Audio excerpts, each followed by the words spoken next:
আরজিকর কাণ্ডের প্রেক্ষিতে 10 দফা দাবি আদায় ধর্মতলার মেট্রো চ্যানেলের অনশন মঞ্চে চলছে জুনিয়র চিকিৎসকদের আমরণ অনশন।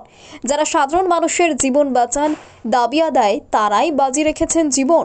এরই মধ্যে অনশনের তৃতীয় দিনের মাথায় ডাক্তার পুলিশ বচসায় উত্তপ্ত হয়ে উঠল বউবাজার এলাকা। অনশন মঞ্চের জন্য আনা চৌকি বাজেয়াপ্ত করে নেওয়ার অভিযোগ উঠেছে কলকাতা পুলিশের বিরুদ্ধে। এ বিষয় নিয়ে বউবাজার থানার পুলিশের সঙ্গে জুনিয়র চিকিৎসকরা তীব্র বাগবিতণ্ডায় জড়িয়ে পড়েন। বউবাজার থানার সামনে রাস্তায় বসে পড়ে বিক্ষোভ দেখাচ্ছেন জুনিয়র ডাক্তাররা।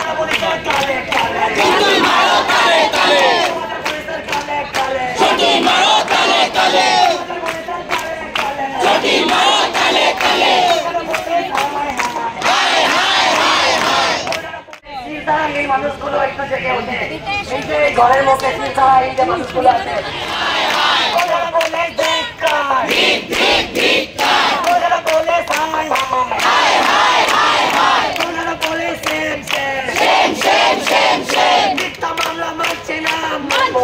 মানছি না।